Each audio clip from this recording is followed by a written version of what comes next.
Ipapakita ko sa inyo to guys. Dito ko nililista yung mga utang ko. Isang buong notebook talaga. Kasi hindi siya magkasya sa isang maliit na notebook lang. Alam nyo yun? Ha? Yung utang ko, mula sa first page hanggang last page, utang lahat yan. Mula pa yan noon, 20 something, basta ganong taon. Hanggang ngayon, may utang ako dyan na hindi pa nabayaran. May utang ako dyan na 10 years old na. Grabe, 10 years old na yung utang ko. Nahiya na ako sa aking pinagkakautangan. Pero hindi ko na kasi siya mahagilap. Dati tinext ko siya. Tapos sabi niya sa akin, wag ko na raw bayaran. Pero nakakahiya naman yun kung hindi ko yung babayaran na yun.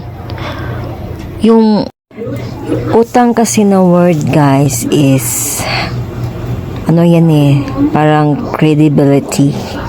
Dapat meron kang kredibilidad.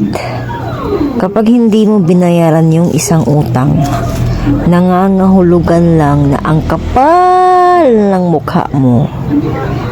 Pero hindi naman tayo pinanganak na mayaman, di ba? Na kapag gustuhin natin magbayad kaagad, may pera kaagad. Hindi ganun eh. Hindi naman kasi lahat ng tao maswerte sa buhay. May mga tao talaga na naghihirap. Kahit anong kayod mo, hindi mo pa rin magawang kumita ng malaki. Yung ganun, mga pinagkaitan ng kapalaran ba? Isa na ako doon talaga. Sa dami ng utang ko.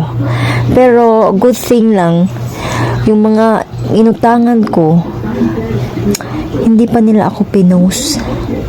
Thanks God, hindi pa nila ako pinabiral. Nakakahiya man sabihin, kung pinabiral nila ako, parang masisira na talaga yung buhay ko dyan. Alam nyo, kaya pag ako talaga yumaman, una kong gagawin sa pera ko, babayaran ko kagad yung mga utang ko. Kasi baka mag-viral na ako. Baka hindi na sila makatiis at hindi na nila ako matiis na hindi ako nagbabayad. Naku, ipopost na nila ako sa social media. Nakakatakot yun. Mag-viral ka dahil sa utang na hindi binayaran. Kaya talaga, pag ako talaga yung mama at nagkapera ako, babayaran ko talaga agad sila. Manifesting guys.